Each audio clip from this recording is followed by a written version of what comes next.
United States. The United States is the strongest economic partner for the European Union, and vice versa. We are very much depending on each other, and there will be no winner in a trade war, and my view is it should be avoided as much as we can. We cannot accept that the Americans dictate the terms of the business. It has to be partnership. But as long as we do not know whether the partnership is really finished, we should try to keep it alive. So Germany was previously slammed by the United States for failing to pay its share of 2% of its GDP to the NATO budget. Trump now says member countries must pay 4% of their GDP to NATO. Is Germany planning to meet this target? If almost nobody in Europe is even meeting the 2% target, how is Washington going to make everyone pay for it? I can tell you that a strong majority of Germans, and in my view a strong majority of Europeans everywhere, is strictly against a new arms race and does not see the need for higher defense spending in the European Union than we already have. We can create sympathies in the European Union by incorporating better in defense matters. We have started to do that, but I would strictly oppose the idea that we have to spend 2% of our GDP for common defense, and it's, in my view, an even higher percentage is absolutely not debatable. So Trump also says that those underpaid It's, in my view, an even higher percentage is absolutely over Iran. I mean, why does Europe and Germany in particular allow the United States to blackmail them here and there? Because that's what it looks like from the outside. Yes, I agree. And in the past, the European attitude the American policy was always a mixture of megalomania and strict obedience. So we never found the right middle here. So we need to discuss now what we want to have, and need to tell our American friends that until. Good morning. Good morning, everybody. It's Tuesday. It's Tuesday? I think it's Tuesday today. Tuesday all day today. We are still here. They have not gotten rid of us yet. They will. They're working on it. But not yet. Not yet. They have not gotten rid of us. I'm gonna find my comments and see what's going on the earth this morning. Check on our human citizens and figure out who's oppressing them, what's going on. Always gotta look at my title. Make sure I spelled everything right. Let me see. Colonial Earth. Nope, spelled it wrong. Ooh, oh. Human. Farm evolution. I think we've gone and we've evolved, people. I always try to figure out, how did we get here? And what is their game plan? What is their strategy? I don't think we'll ever figure that out. I don't think we will. I just think that we keep looking at the signs and we keep trying to figure out who broke the planet. Perhaps who intended to break the planet, why they broke it, how they broke it, how they need me to behave so I can do the exact opposite. As the story goes, the earth was colonized. Everybody knows this. Few people don't want to accept it, but everybody knows this. But colonies aren't sustainable, right? So they made governments to make them more sustainable, to keep human labor working all over the world.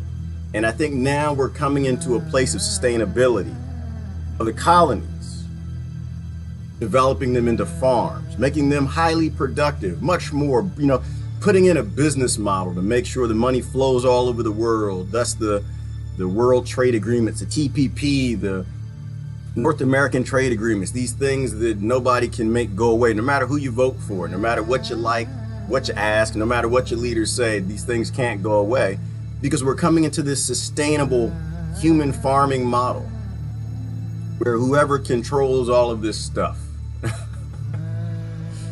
is really maximizing their profit. And really what makes it all sustainable? What makes it all sustainable is largely our ignorance, right? Largely they give us what to think, how to think. They give us the talking points. They give us these points of division. And the vast majority of people fall into the divisive mechanisms that they give us to make sure this farm is still sustainable, to make sure that the cows continue to produce milk and meat. The chickens keep laying eggs. Believe what you must. When you see the farmer walking with the axe, it's not really an axe. He's not going to cut the chicken's head. Y'all ever see a chicken's head get cut off? That's the craziest thing I've ever seen. But kind of what passed my head this morning, kind of looking through some of the comments and looking through some of the messages I get, is that this is very sustainable for them. It's very sustainable. And then shifting us into the next paradigm where they replace the human beings and the human labor with robot labor. And thus the question, what happens to humans when the human farm becomes a robot farm? Where shall we go? What shall we do? Shall they love us? Put us in nice houses, feed us delicious food, organic and fresh, gluten-free, no sugar? Or are we just not in the plans? Are we just not in the mix for whatever comes next? I don't know. I was looking at this news this morning. What led me down that path is that whole Iran nuclear deal pullout, like we started talking about yesterday. I think it's a great thing. I think it's a great thing that Russia's stepping in. I think it's a great thing that China's stepping in. I think it's a great thing that America goes back in its box. Like I was explaining to a brother the other day, is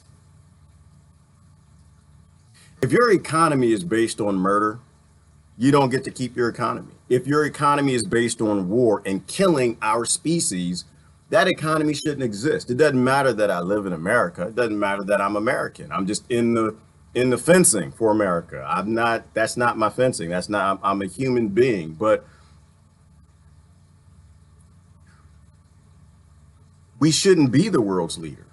We shouldn't. We just shouldn't. We're not evolved. We don't, even if most Americans are sentient and they have a value for human life, our government isn't sentient. Or our model, maybe it's our model. The model isn't a sentient model. The model doesn't respect human life. The model doesn't respect progression into a paradigm shift, getting us out of violence. The model doesn't allow for evolution. The model is designed to keep us violent and ignorant. Like I had a great conversation last night with Brother Tatsu. We were kind of going through like the model we have and the patriarchal model versus the matriarchal model, and kind of where our heads kind of went in that discussion is that, we definitely need a merger of the two. We have a patriarchal model, which isn't anything to say bad about men. I'm a man, but we evolve in time, like we thrive in times of violence. That's why men have bigger statures and muscles. We're a little arrogant, a little dumber. We can hit it in the head with a club a few times and, get up and keep going, but we did our part. And I think our part was taking us through the violent times, the hunting and gathering, the wars, where we're just not educated enough to realize that it's always the same people getting us into war. It's always the same people making us violent. And man got us to a place where now the world is connected. Greed even. We thrive, men, we thrive at greed. We do that. We love competition. There's something about it. We got I have a son, he competes in everything. Every damn thing he always wins. He just everything. Everything's a competition. But we're a competition genderish thing, spectrum, whatever that is. But now when the world is connected, now that we have that technology, now the entire world's connected, we can see that violence isn't a part of our nature. We can see that that's not who we are. We need to move and evolve to the next paradigm shift. And that paradigm shift is largely not male driven, right? It's largely not violence driven.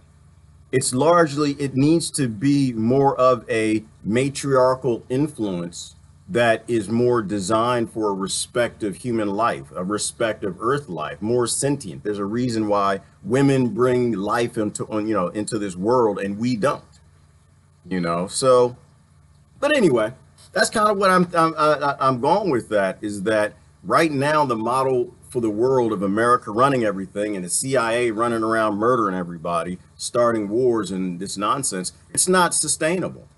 It's not sustainable for us. It is sustainable for whoever put together this human farm thing, whether that be your aliens, your Illuminati, your Masons, pick Sumerians, whole bunch of Martians, but I don't know who the flat earth people believe run the world. I don't know. A whole bunch of people they say run the world, but this whole model, it might just be collective ignorance.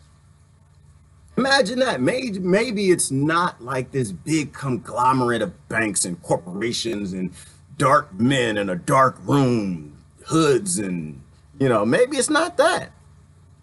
Maybe it's just our collective ignorance, a collective sort of greed that's just out of control, that's built this model that just continues to evolve, and it's taking us from human labor to robot labor, to automation, perhaps. I don't know. Who knows? Anyway, who's here this morning? What y'all doing? What y'all think about? Hello.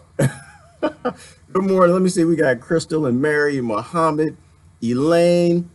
Yes, the chant was funky, wasn't it, Elaine? The chant was kind of funky. I was feeling the chant. Make feel good in the morning. You got to feel good in the morning. If you don't feel good in the morning, your day is going to suck. How you start your day is everything. This is why for you married people, you relationships, shacking up people, whatever, start off your day in peace. Don't start off your day foul. Don't start off your day grumpy and Start off your day with some happiness. And if you're kind of grumpy in the morning, and I'll be honest with you, I'm a little bit of a grump in the morning. I am. I'm be perfectly honest. People who know me, they said, start your day happy. I can't even talk to you in the morning.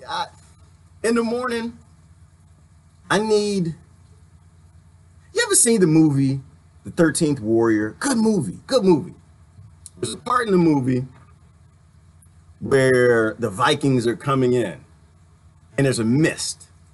And no one's doing anything. They're just watching.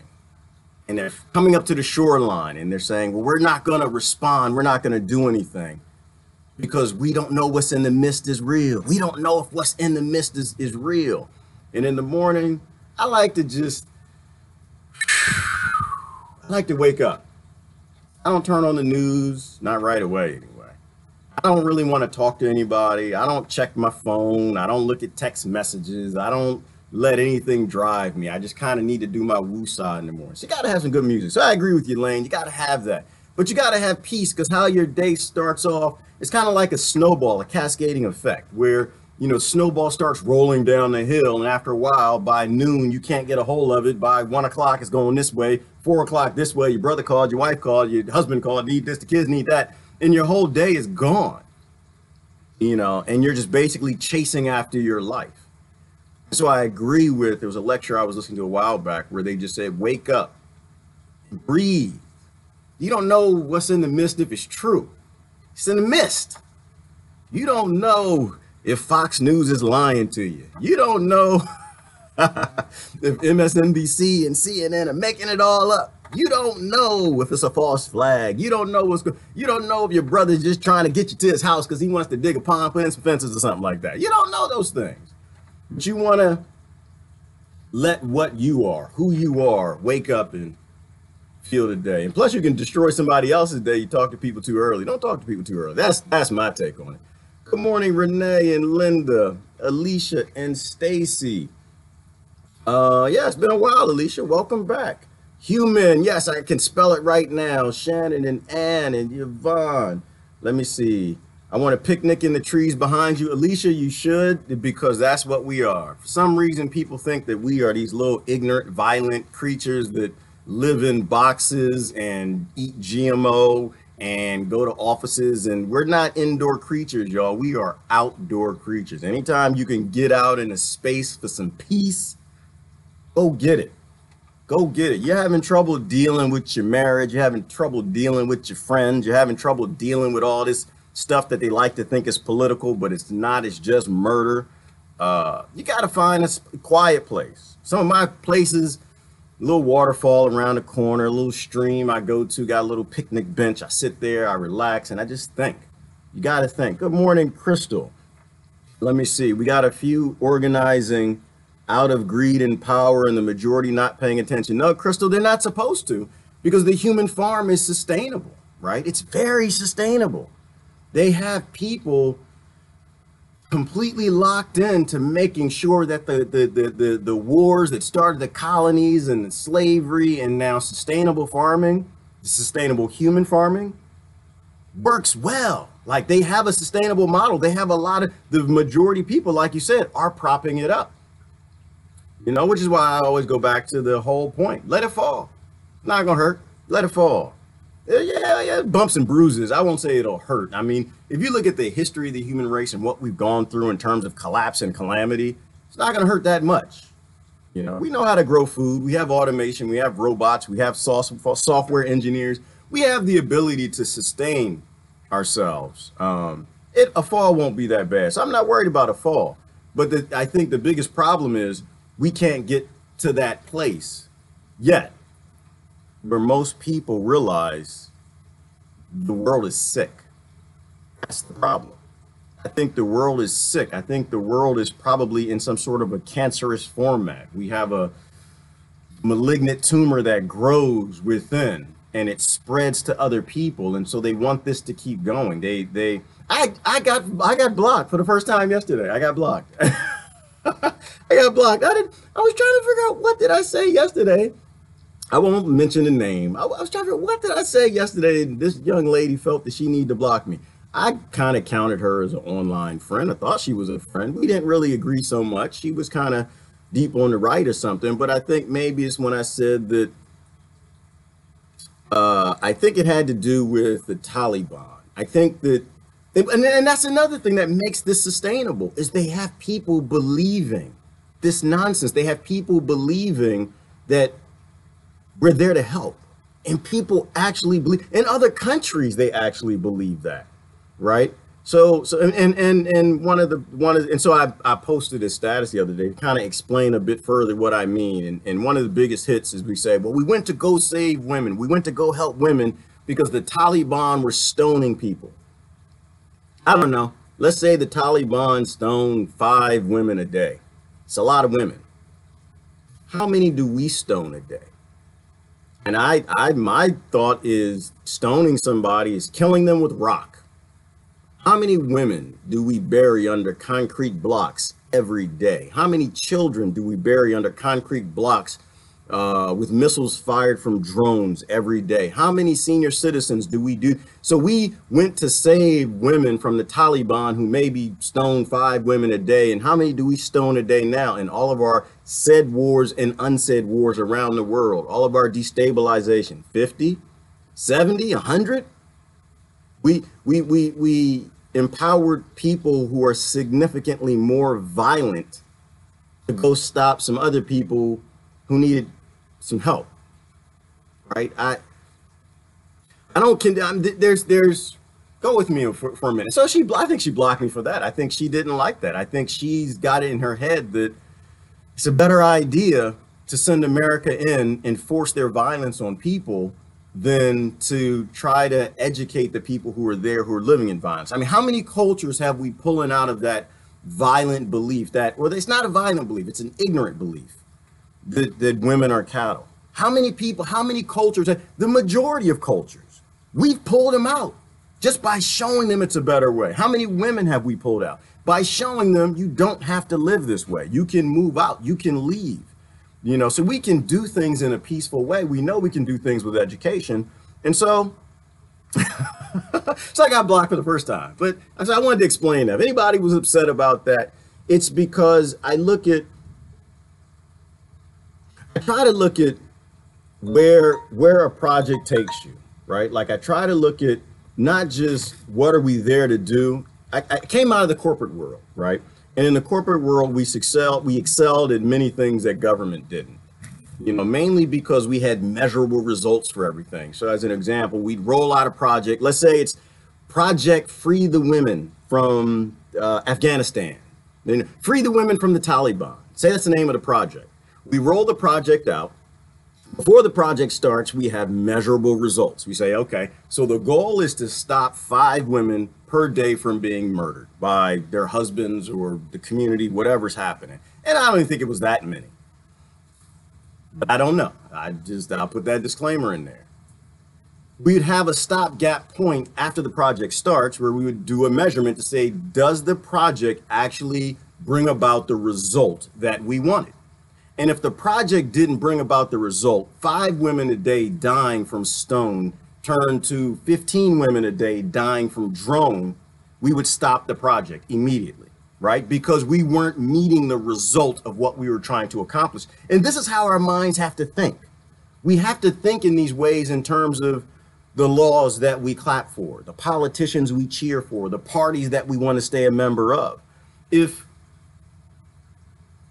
we're not actually accomplishing what we set out to accomplish, they never have to listen to us. No law, nothing they do ever has to meet any sort of measurable result. That's what I was kind of thinking about. I wanted to kind of clarify that. That was another thing. Good morning, Stacy. Our minds are collective now. Eyes are wide. And I'm talking about the third one. Yes, the third eye. Very important. I can't say I know everything about it, but I will say that drinking chlorine is a bad idea. I don't know if decalcifying your pineal gland opens up some insight, but I will say this, Stacy, that since I started drinking spring water, since I started eating less meat and I became vegetarian, since I stopped using pharmaceutical drugs, haven't had one in over a decade, since I stopped for the most part, I reduced eating GMO food, since I got the sugar out of my house, since I did all of these things, I am a different person.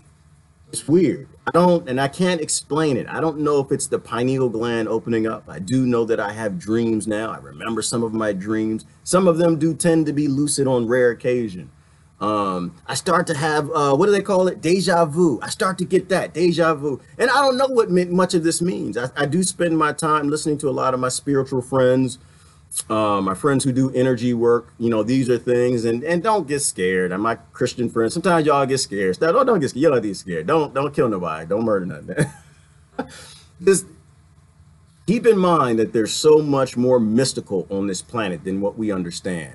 You know, and that was something that Jesus taught, Jeremiah, all throughout the Old Testament. So we knew that they did energy work and different types of things. We don't understand it. So because your pastor doesn't preach about it doesn't mean that it's not real. It just means your pastor doesn't know. So I spend time listening to a lot of my spiritual friends and understanding what all that means. That's one thing they talk about a lot, is the pineal gland and the third eye. So I find it to be highly interesting. And a lot of it ties in with quantum physics. A lot of it ties in with the new sciences. You know, right now is a phenomenal time to be alive. Phenomenal. Like if you really just look at how much is being discovered. We are really, really figuring out how stupid we are. It's awesome. It's amazing. I mean, between science, when I was a kid, like when we were kids, what did we have? We had the Encyclopedia Britannica. I know some of y'all are like, what the hell is he talking about? What's an encyclopedia? We had the World Book. Y'all remember that? We had the Google. That was the Google man. The Google man would show up, knock on your door. Hi, it's the Google man. I'm here to tell you the new encyclopedia. And you couldn't wait because now you got to learn about your world, you know? And then we had Ranger Rick, and we had National Geographic, and those were our ways of tuning in what was happening. And there was one more, Popular Mechanics. That was the other one. In my world, in my family, if it didn't exist in those things, it wasn't happening. If it wasn't written there, I think Time Magazine might have been one of them. Like that was everything. But now we have sciences and energy and religious and archaeology, and there's like so many things, astrophysicists, theoretical with theoretical work being done in all areas. Everything is moving so fast. You have no idea what's happening. Like most people don't know, that we're taking heads of human beings and putting them on other heads. Most people don't know we're taking old mice and making them young mice by doing blood transfusion. Most people don't know the human body actually isn't designed to get old. That scientists figured out through telomeres and the telomerase enzyme that we're not designed to get old. It's like the Bible says, like the Quran said, like all the ancient texts said, that we actually weren't designed to die. We were designed to live forever. And science is agreeing with that. Like so many things are happening, so many areas. It's just, it boggles your mind. It's a phenomenal time to be alive if you're open-minded. If you're not open-minded, it's a horrible time to be alive. If you're not open to the idea that maybe we don't know as much as we thought we knew. Maybe I'm not as smart as I thought I was. Maybe my pastor, my minister doesn't actually know everything. Maybe my leaders actually aren't on my side. Maybe governments that always lied to me on this building out a sustainable colonized human farm. Maybe if they always lie to me, maybe I shouldn't tell people what they said next because I think it's true. Maybe it's never going to be true. Maybe it is a farm. Maybe they are just building fences. Maybe people of color doesn't exist. Maybe we're all just proof of concepts. I don't know, but it's a great time to be alive. Fantastic time, but you got to be open to things. And so I'm open to that. I'm open to the fact that we don't know anything. I'm open to the fact that I don't know a damn thing. I think some things, but I don't know anything. I just try to pay attention to what's happening around me because it's a very interesting time we live to be alive. It's a delicious time. It's a horrible time, but it's also a delicious time if you have an open mind, if you're open to not being right and not knowing everything, which a lot of people aren't, which is kind of scary, but I don't think they have a choice. I am an optimist. I'm an optimist that pessimistic things always happen and they make us optimistic. Bad things always happen. Bad times always come. We always recover and come back. I'm convinced evil doesn't win this fight, people. Whatever you call evil, deep state, America, Washington, Satan, whatever you call it, the evil doesn't win. We always seem to find a way to get to that paradigm shift. And I think where I'm always trying to focus is how do we get to that paradigm shift and allowing as few people as possible to die getting there? How do we do that? Good morning, Brother Terry. Truth is too bitter to swallow for far too many. It is bitter, Terry. You're right. It is. It's bitter because they're closed-minded, I think.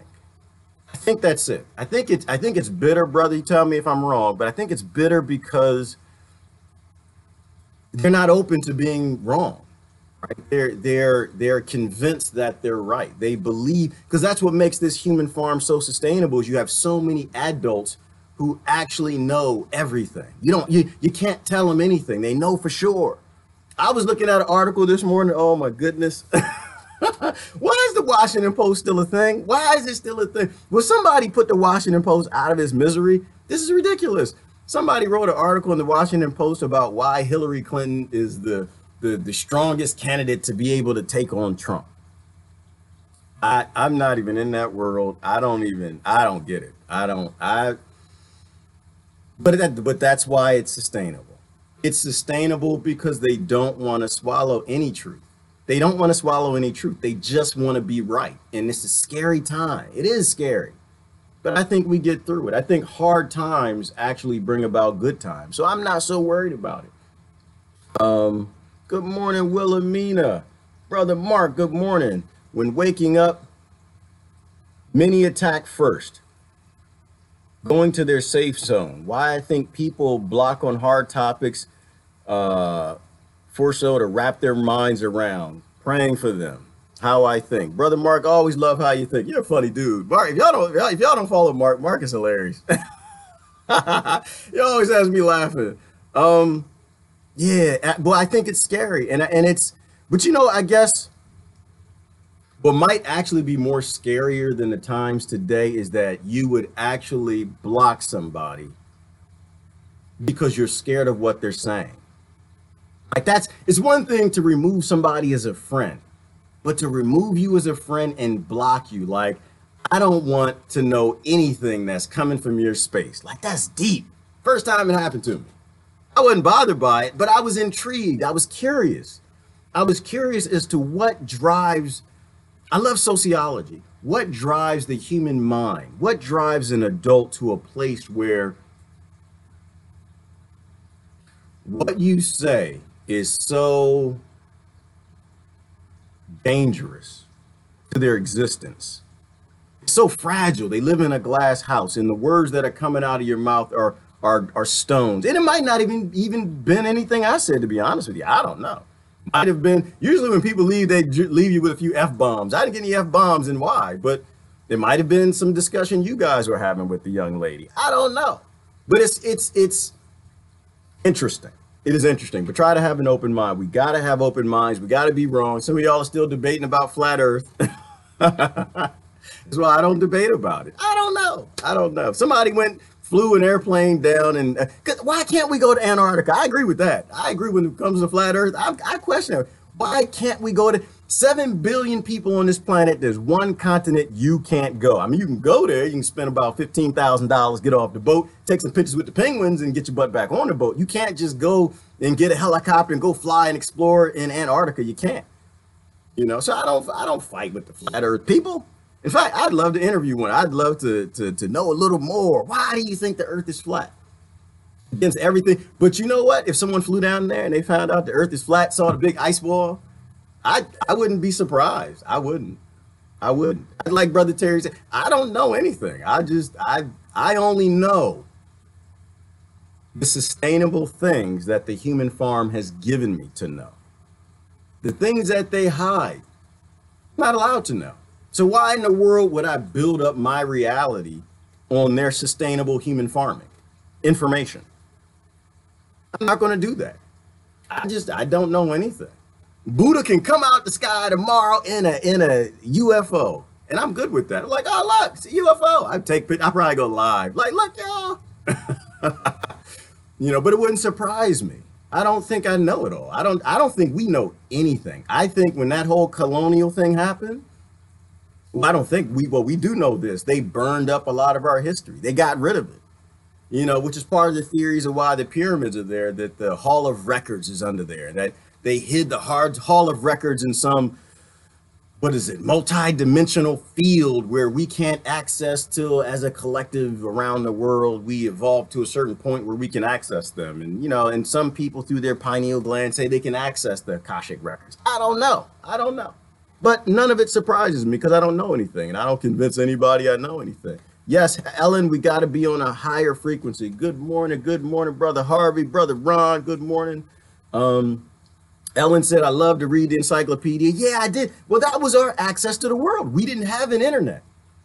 Our whole world was based on these books. And if it wasn't in that book, then it didn't exist. Nothing in the world could change till next year. You know, like you had, there's Popular Mechanics and National Geographic. And you had minor scientific advances in the world. Minor discoveries could be made, but nothing significant could happen until the next encyclopedia came out. We still got those somewhere. Good morning, Jasmine and Alex. What do we got? Brother Gallon, good morning. Truth has high IBU content. What's IBU, brother? That's deep. That's an acronym. You're gonna have to give me an explanation of what IBU is.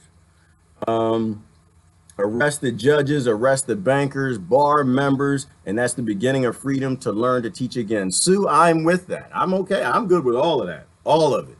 All of that. Anything that is anti-leadership, I'm on it. I don't personally think that anybody should lead you unless you want them to. I mean, at the end of the day, how do women get stoned? Because they're convinced to be led by somebody who does not have their best interests in mind. You know, I think leadership worldwide has failed. I think we give up on a failed model. This does not work. The governing model doesn't work. They're getting this human farming to a sustainable place where war is sustainable. It actually right now is sustainable to war. It is sustainable to murder people. It's sustainable to do it on no evidence whatsoever. It's sustainable to invade countries. It's sustainable to have rape gangs running around grabbing children and taking them in these different countries we destroy. It's sustainable because people are still cheering for it. People are okay with it being normal. They don't get upset. This is how it's supposed to happen. You know, we're going to free them. It's sustainable because they own the intellect of so many people, millions of people. They own their intellect. And they want to convince you that they actually know what's going on, which is insane to me. Good morning. Good morning, Jasmine. Good morning, Christine. Plato and Socrates was the smartest man, and he felt he knew nothing. Yes, Christine, and maybe that's why he was the smartest man. Maybe he was in tune with that fear that you feel deep down that we really don't know anything. That all of this is, that we're really being kept in fences. That whoever is in tap with all this information and leadership never really releases it to us.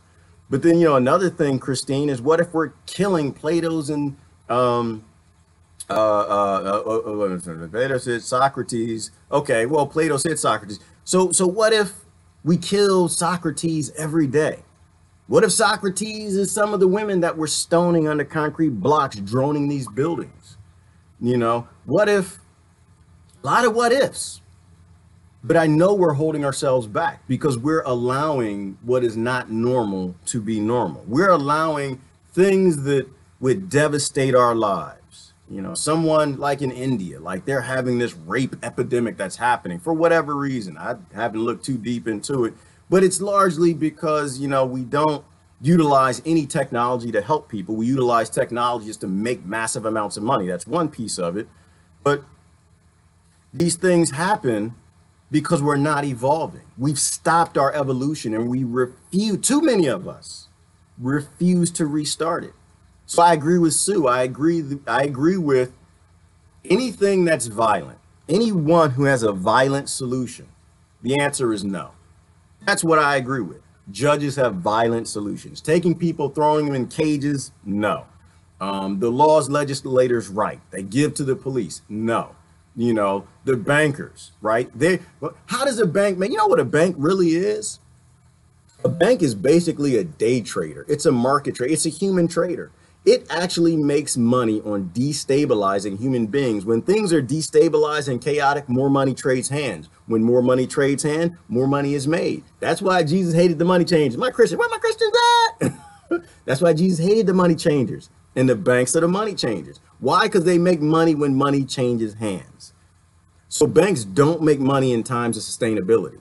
Banks don't make money when we have a sustainable world. Banks don't make money when we have world peace. Bank makes money when police officers arrest people left and right for unconstitutional things and throw them in prisons. That's how banks make money. And where my Christians at? That's why Jesus hated the bankers. Hated them. The ones that you love, so much, the ones that you want to place in power, take over the world, you know. So, but a bank basically is a day trader. And so think about a world that we've handed to banks. They make money on destabilizing things, but they're actually funding all the decisions that tend to be made in the world. So will all the decisions in the world be made based on any sort of sentience or peace or justice or stabilization, world peace? No. Theoretically, I mean, common sense, not even theoretically, would tell you that if they make their money on chaos, then chaos will reign. And so chaos is what reigns. And I don't see it anymore. You know, maybe some people are still out there, but this is why I say money shouldn't exist. And people used to debate that, and maybe they just get tired of debating it. But if that is what's behind all the ills that happen to other people's families that we're okay with because they live in a different country, and if it happened to our family, we would fall apart. If our children were grabbed on the street, raped for, what was it, 4 or 5 days that little girl in India was, and thrown on the side of the street, it would just break apart our families and our communities. If we're okay with that, and we realize money's behind that because of greed and power, and those people get greed and power by gaining more money, money can't exist. And that's really what it comes down to. I don't know how people justify money actually existing on a world that human beings live on. If human beings don't live here, then yeah, money makes a whole lot of sense. Maybe, but not a world where human beings live. It's evil. It's evil, not that in that it's an object and we need to ban it, but it's evil because we haven't evolved to a point to be able to use it. It's like a gun. I'm not against guns either. I'm against what they're used for. And right now, money, more often than not, it's not used to help people. It's used to, and when it is used to help people, it's used to help people who were hurt by money or by the hoarding and greed, in those areas that are collecting and keeping that money from the population. I don't think it should exist. Kathy said violence is a tool of the ignorant. It is definitely a tool of the ignorant. And the scary thing is we have a lot of intelligent people, highly degreed up to wazoo, who embrace violent solutions by politicians, by parties. Ignorant. You can go to college and get all the degrees in the world you want, and you can still crank out ignorant. Which is why I'm not in the camp. I'm not saying don't send your kids to college. I'm not saying that, but I am saying that college is, the education that you get there is only a very small part of what a child needs. The biggest part comes from you and teaching them to be a critical thinker and to not be ignorant. Otherwise, they will do what people today are doing. They'll get the business class is doing. They'll get behind all these violent solutions. Like, that's why war exists. The fact that some cabal runs the planet. They're not holding the planet hostage. We go along with it. The majority of people, the majority of the business class want them to be there. They're little mini hoarders. They're little mini cabals. And so, of course, there'll be a larger cabal if there are a lot of little mini cabals. Ellen, we don't choose our relatives, just our friends. There's a reason for that.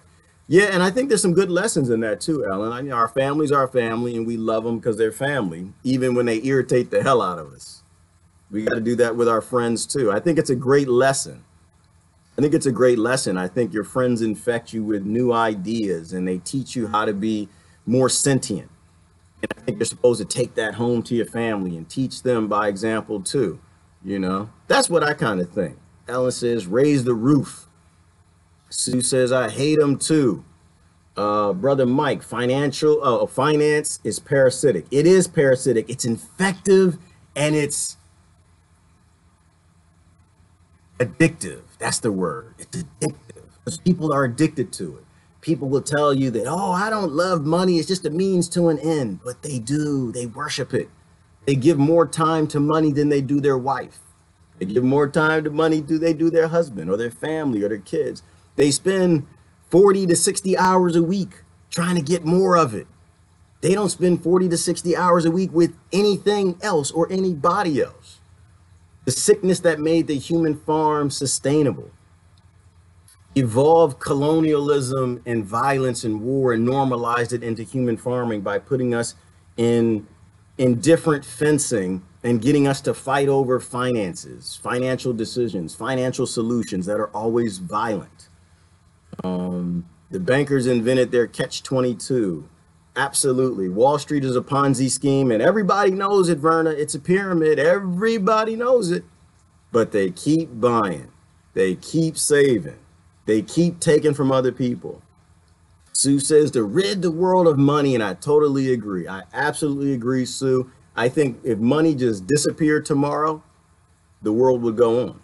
I don't think anything would change. The only thing that might change, you get a lot of crying billionaires. That's about it. You hear you'd hear a lot of that. Food would still be developed. Trucks would still roll. Things would still be mined because human beings aren't going to let the planet fall apart. I think we would come to a better day if that happened.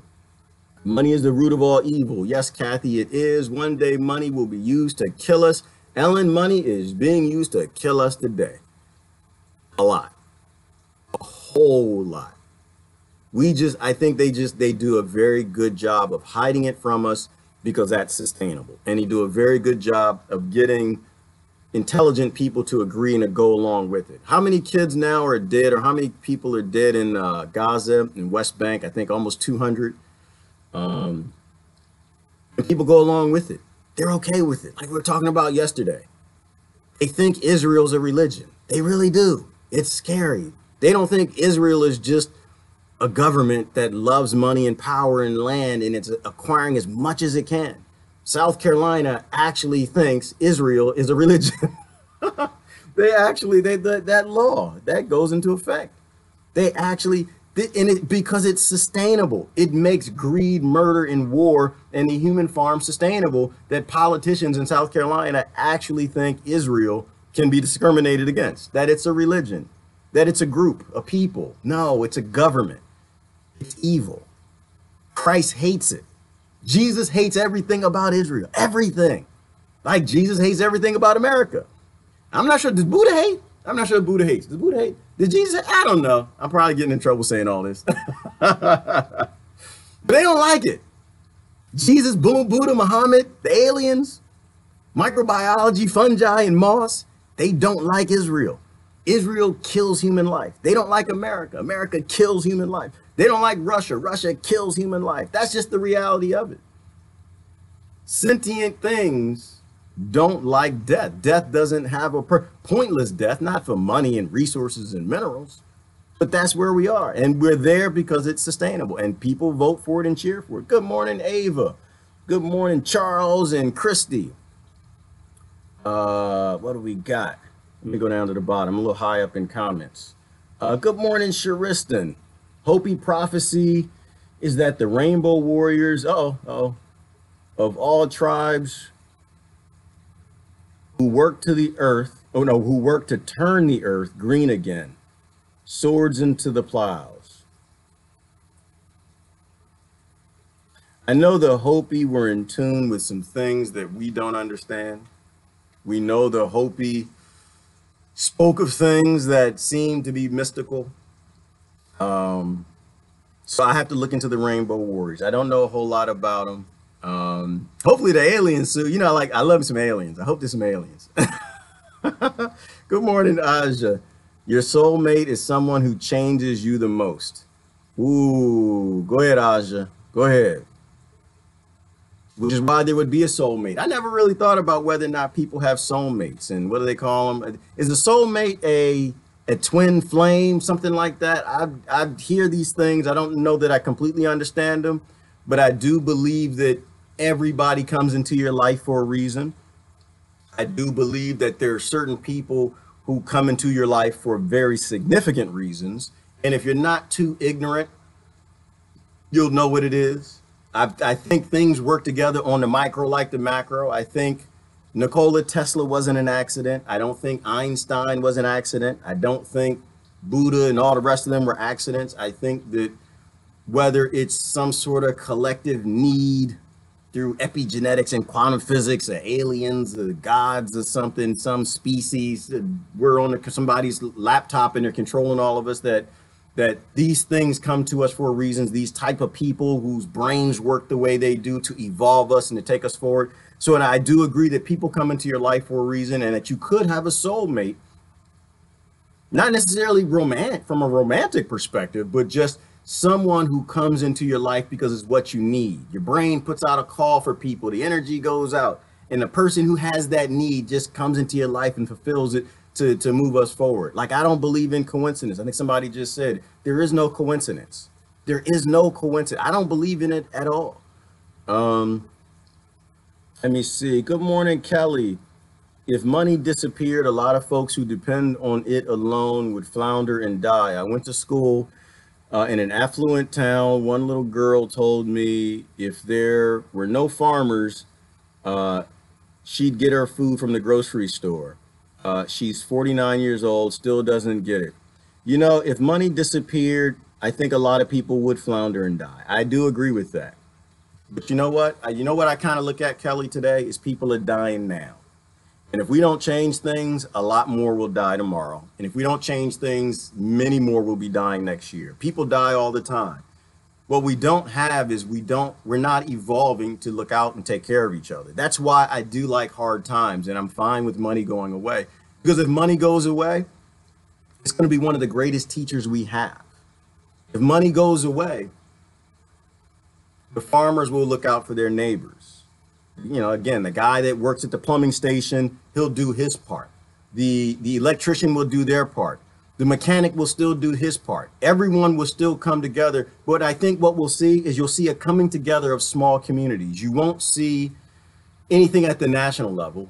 And part of me says nations shouldn't exist, that we exist as mini republics, small tribes of groups of peaceful people that are a part of a collective that build up strong, small tribal collectives that aid the surrounding collectives. And I think that is what we need to evolve towards.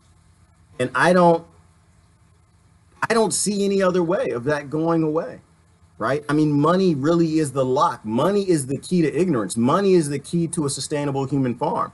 If money exists, you can get people to turn on their neighbor, turn on their brother, turn on their wife, you know, for the sake of money and the fear of not having it. You can get people to be okay with all the disasters and the murders. And so I think if money goes away, it'll be a teacher. It's kind of like prohibition. If you're not in the United States, there was a time when we outlawed alcohol. Nobody could drink alcohol like we're doing with drugs now. We're doing medicinal plants now. They said, well, we can't legalize alcohol again because if we take away prohibition, the whole society will collapse. People will be drunks running in the street. They legalized alcohol again. And of course, alcohol use went up along with drunkenness, but then it got to a point where people were educated, they learned, they solved their problems, and it went right back down. Because we were allowed to learn. And this is part of why I don't agree with the nanny state. I don't agree with the money state, because I think it props up ignorances that would go away by us learning from our actions if they didn't exist. So I'm okay with money going away. I like the barter system. I like we'll take care of each other. You know, I like the gift-based societies where people, because it allows us to learn. We might have a tough time for a few years, but we'll figure it out. But what I do know is if we don't change, there will be no future. I don't think there'll be much of a future. I think we're going to go through major collapses. We'll come back, but we'll probably get to a point where we'll end up destroying ourselves. Like, I used to listen to a theoretical physicist named Michio Kaku. I used to love what he says. He says, you know, if we ever get into outer space, odds are outer space and all the planets we run into will be just like the Earth. Everywhere you look, there'll be signs of life, right? Signs of civilizations that have all gone extinct. But he said, I think that we'll find planet after planet after planet destroyed cities and populations and civilizations where they destroyed themselves because all civilizations on Earth have all gone extinct, which means that theoretically all planets eventually don't make it. They'll go extinct. Makes sense to me. The few who make it has to be the ones that learn how to take care of each other more than rob each other. And the way my mind works, the way our education system's designed, it's designed to teach people to rob from each other, right? If there's only a finite amount of money on the planet, and it is a pyramid Ponzi scheme, a lot of people have to be on the bottom. You have to rob other people by going to work and providing a job where you think you're doing something good to get for the robbery to work. You go to work each morning. Sounds bad, but it's true. It sounds bad, but it's true. You go to work each morning. You say, good morning, Mary. Say, good morning, Bob. You know what you actually said? Stick them up. You took your gun out. Stick them up. Give me somebody else's money. Now, it sounded like you just talked about a project plan, some milestones, what you're going to do for today. But you really said, stick them up, Africa. I want your money. I want your minerals. Stick them up, Middle East. I want your children's lives. Stick them up. And the government responds, and that's how all of this works.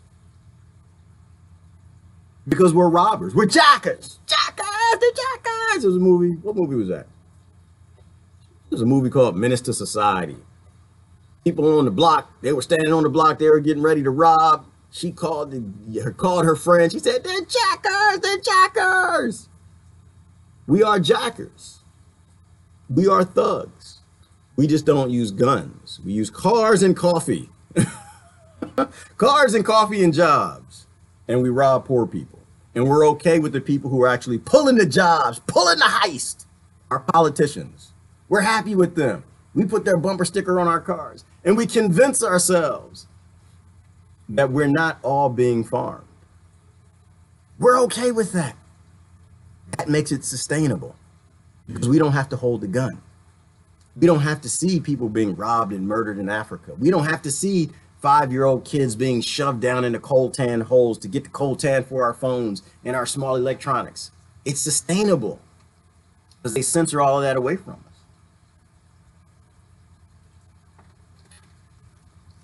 Brother Mike, what you got? Believing lies has been mistaken for maturity. It's insanity. Yes, it is, Brother Mike.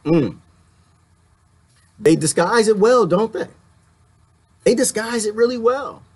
Believing lies and cheering the lies and supporting the lies. They make it sustainable by convincing you that is being mature, that is being wise, that is growing up. Because it's sustainable. Because what are the kids doing? They're looking at their parents. How do I be a parent? How do I grow up? Daddy's grown, mommy's grown. What are daddy and mommy doing? Mommy's a dentist. Daddy's a lawyer. That's what being grown is. Carrying out robbery. Destabilizing the world and being okay with it. I think we need a paradigm shift. Where Brother Ray at? Am I being incongruous? I'm smiling. I'm smiling, talking about really, really bad things, telling people, good people who think they're good people, that they're bad people. I'm not saying that. I'm not saying we're bad people. I'm saying that we're confused. And we've forgotten who we are and what we are because we were colonized. Our cultures were destroyed. And we need a paradigm shift. Our doctors are killing us. Our politicians are destroying our Constitution.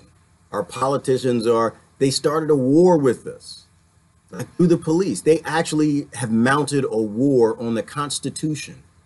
And the Constitution is losing because now they got banks, and the big corporations aren't big railroads and medium-sized banks. They're massive banks and massive corporations to provide massive funding. The Constitution is losing. Some people say the Constitution has lost. If you're around the world, I keep talking about the Constitution mainly because that's why America's invading your nation. It's why America owns your politicians. It's because the Constitution was designed to prevent the federal government of America from becoming what it is.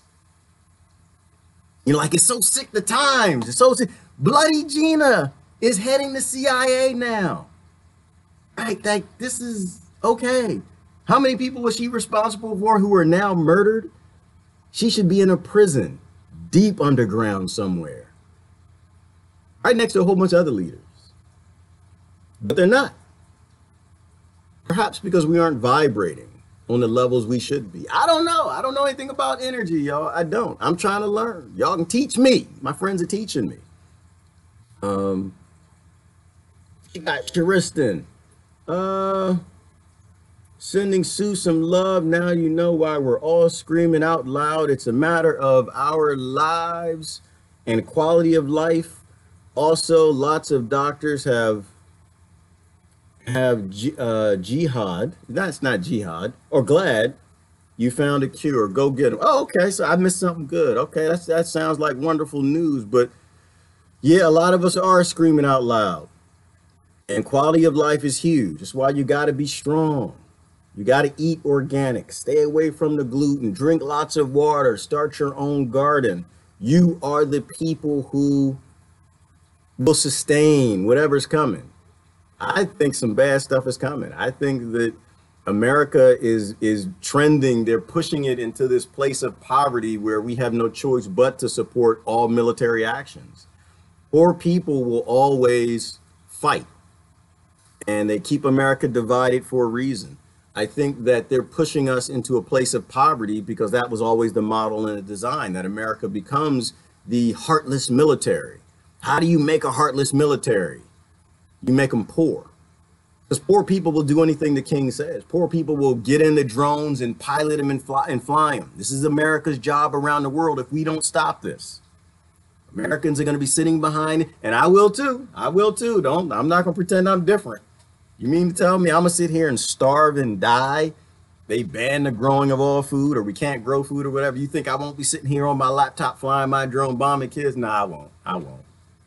That's too far for me. I won't. I'd rather die than to kill another human being. I would. Now, mind you, it's violence, right? That's the whole aggression principle, right? Where violence is always a violation. I'll never go kill anybody. It's never going to happen. I do my best not to offend people, let alone verbally, let alone physically. But most people, I don't think of that way. I'm a little weird. I had good parents. I'm a little weird when it comes to that. It doesn't mean I can't be violent. I can be. I have a lot of force that I can show when I need to, but it's not something that I would put out there first. But this is where we're being walked into. This is what the kings did. The kings always starved their population when they needed an influx in the military. And I think that's kind of what's happening in America. We need to be very careful with that. We need to pull back away from this idea that we need to keep going this direction. We need to pull back away from these political parties that are sending us barreling in this direction. Good morning, Regina. Good morning, Emrys. Stayed up late on a good discussion last night. Those metals belong in the earth for a reason. Ooh, taking the metals out of the earth. That's interesting. That is an interesting thing. The earth is, I do see it as kind of like an avatar type of thing. It's a machine, works a certain way. The minerals are there. They create the electric pathways. The asteroids brought all the metals. And, you know, the same way our brains work with electricity, the metals in the ground and the soil work too. You know, but we don't think about those things. That's like so far beyond our thinking, Brother Emrys. You're just thinking real deep. We don't think about that. Like these metals only do good in our smartphones. We have no idea if we're breaking apart some sort of global neural network of creatures and microbiology keeping things going that are driving things. We don't know. Which is why I think it's important that we do know. This is why I believe in science and religion. And taking our collective energy to figure these things out and figure out what is the true damage of what we're doing. There was a time when we thought pesticides weren't harmful at all, you know, and then we realized every 10 years, we realized how little we knew. Then we realized, oh, wow, we didn't know that. So it could be in 10 years, Emrys, we realized that, yeah, taking all these metals out of the soil breaks apart some sort of global neural network of microbiology and fungi and things, and it causes a calamity. I don't know. Good morning, Brother Michael. Good morning, Renee. We've been sedated. Don't notice what's going on around us. We are sedated. I think, Renee, we're sedated and we're scared and we're angry and it's a whole bunch of other stuff. Which is why I think joy is part of the way out. You got to find joy, and you can't let anybody take your joy. They can take your life, they can hurt you, but they can't have your joy. Your joy, you have to give to them willingly, right? You got to keep your joy and just keep working on the fences. Right? We're human cattle being farmed. Keep your joy. But when the farmer ain't looking, keep tapping on the fences. Damn it, I'm not going to fit inside of this POC, this proof of concept. This person of color, which is funny, person of color. Yeah, everybody has color, but that's just, I can't believe. They come up with these names. I don't like this fence. Kink, kink, kink, kink, kink. I'm going to start tearing down this fence. Kink, kink, kink, kink, kink. And I'm going to go talk to the Native American fence. Kink, kink, kink, kink, kink. I'm going to go talk to the Arabs. I'm going to go see kink, kink, kink, kink, kink. I'm going to go talk to the Taliban and see if they're violent because they love money, if they're stoning women because they love greed and they are okay with it. Because they were raised that way and they were indoctrinated that way, and a little bit of education will get them to stop like it did other cultures. You got to talk to people. You have to dialogue with people.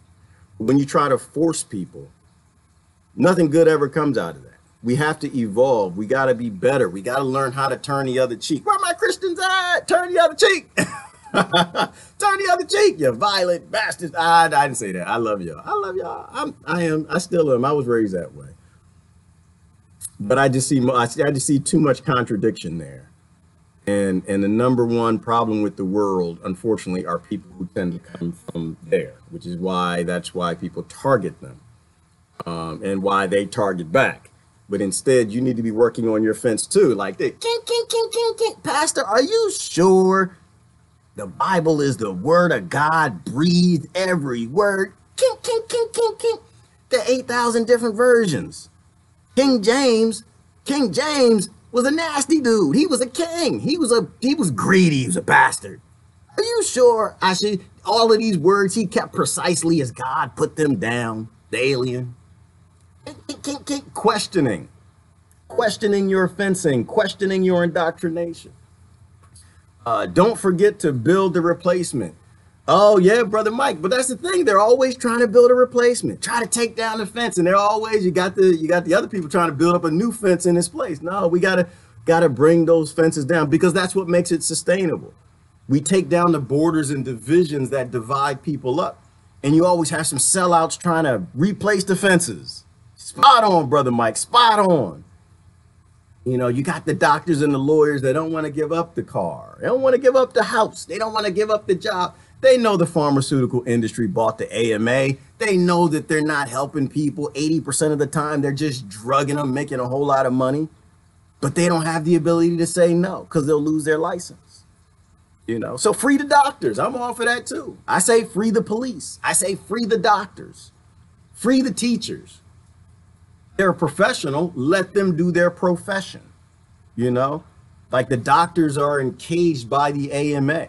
American Medical Association. Did you know the American Medical Association is all over the earth? They got an American Medical Association in, where was it, Syria? I was sitting there like, what the hell? How can you have an American Medical Association of Syria? That makes no damn sense to me. Well, because they want to sell drugs, right? They want the doctors there to be chained to the profit structure as well. Personally, I want doctors to go away, do their study, and heal. I want the doctors to go to the conferences they want and come back and make their own decisions. The doctors should have boards for discussion. And is this pharmaceutical drug a good idea? No, it's not a good idea. Get rid of it. It's killing, murdering people. Is this vaccine good? Well, maybe that one's good. That one doesn't work. Get away. Like, I want doctors to be professionals. They have a profession. Why don't we treat them like they're professionals? Why do you have an AMA beating down on them? Same thing with teachers. I want teachers to go do what they want to do. They're professionals. Why don't we let them have a profession? Why is there some centrally managed Department of Education forcing them to teach certain ways and things that every child is different? You know, me personally, I'd pick a teacher who's a wilderness teacher. I want my kids to go spend the day in the forest, learn to use a hatchet. I'd send them over there to teach them with the gun, teach them how to shoot a gun. You never know, you might need something. You know, and I send them to a different school. But, you know, when you do that, when you have that republic, democratic democracy, not crony democracy, but real democracy, when you have multiple people in multiple places who are professionals doing things, then really powerful, smart ideas and the best ones bubble to the top, and others embrace those and improve on those. It's how you work together. It's called a collective, people, not an oligarchy. Open source, somebody just said, who was that? Who was that? Somebody, Brother Mark, always coming with it. Open source, you know, get rid of the patent laws. Why? Well, because the Department of Education to a degree is a form of control, and patents are forms of control. Why don't we have high energy technologies? Because the patent office blocks it. All of this stuff relates together. All of it keeps the human race from evolving in a positive direction. It convinces people that this is the best we got to do. This is the best we have. And people keep going along with it. Good morning, Hope. Stop sending children to school. Yes, Sue, I agree. They should fall. Free the teachers. Amen, Kelly. Shiristan, patent laws, Tesla, Gearson, all important inventors or scientists or doctors are killed. Patents are the last of our problems. Let's get some injustice for people, or let's get some justice for people. Patent is there to protect people from corporations stealing their ideas. Absolutely. Well, I think you get rid of the corporations and the patents, all of it. They have no reason to exist. Patents delay technology, corporations hoard money and kill people. None of them should exist. I think that's what the world should look like. What else we got? Good morning, Elaine. Good morning, Mary. What time is it? Last couple comments, and we'll get out of here. Haha, GM killed electric car in the 80s. Yes, Sharistan. You know, I remember in the early 80s, we had these textbooks, and I remember there was a current event that showed some sort of competition of who could make the most fuel efficient cars. And I remember I think the competition had to probably be in the 70s if the book was in the 80s. And the most fuel efficient cars got like 80 to 100 miles to the gallon. The big automakers all competed in this. And they ran on cooking oil, which was the weirdest thing back in the 80s to say that. Why are those cars only now starting to come out? Why? And why probably most of them haven't come out? And what cars do they actually really have now? Cars that probably get 800 miles to the gallon. But no way they'll sell it to you because war is okay. Fighting for oil is okay as long as they have this planned obsolescence and slowly releasing technologies to maximize on profit. The corporations are unconstitutional, period. They should go away. Absolutely. A sharing economy. Brother Mike, we're on the same point. Motor Week missing videos in their libraries. Fact, just ask them. Motor Week, yeah. But you know, Mark, that goes across the board. Same thing with the NASA photos, right? You know, people started finding pictures of structures on the Apollo pictures, and all of a sudden, oh, damn it, where did the Apollo pictures go? Where y'all put them? The Apollo videos, they started finding structures on the moon because people were going through. They wrote that book. What was it? Somebody else was on the moon, and Chariots of the Gods, and people started looking up saying, wait a minute, there's something up there. It's on the moon. We see smoke and gas and clouds, and there's structures on the moon. People in NASA, the whistleblowers started coming out. What happened? Oh, damn it. Where do y'all put the Apollo videos? We can't find them things. You know what, dude? Who had them left? What was it, like 12,000 tapes? Gone. Poof. Right? Because you're not allowed to know. Human farm is sustainable when the cows look down and go, but when the human cows look up and say, wait a minute, you mean the farmer ain't the smartest damn thing in the universe? Uh-oh. Doesn't work that way. It's sustainable if they keep you fed lies. It's sustainable. So Mark, it makes sense. Absolutely makes sense. In fact, going back to that, I remember people who were actually listening to the broadcast at the time of the first, I forgot which Apollo it was that first made it in orbit around. They said that they heard the same thing. They heard the astronauts talking about all the cities they saw. It looks like cities on the moon. That tape disappeared too. Can't find that tape. Tape don't exist. A lot of crazy stuff. But if you keep people focused, you know, there's one God and this is his name. And there's one God and this is his name. And there's no God, ain't no names. And get everybody in the fence. Now, fight. Stay in your fence and fight. You're black. You're white. You're Asian. You're this. Now, y'all fight each other because he wants this from you. He said that about your mama. They said that. He's going to take this from you. And we're dumb enough to fall for it. But that's what makes the farm sustainable. That's what makes the farm sustainable. We have to definitely question everything. We definitely have to question everything all the time because we are on a colonized earth that's become a sustainable human farm. And by far, its greatest tool of sustainability is our gullibility, our ignorance. The fact that we actually think. We can go to college and get all these degrees and become philosophers. Big degrees, nice job, successful. And actually still believe what people who always lie to us, people whose job requires them to lie to us. Prime ministers and presidents and leaders. They're just cattle hands. They're cowboys.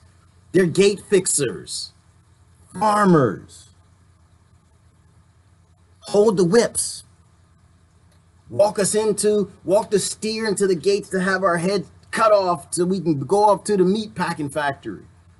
We still believe the lies. We're still not ready to question the lies. Still a whole lot of people hating on people talking about false flags. I don't hate on anyone talking about a false flag. Why? Wasn't there. I wasn't there.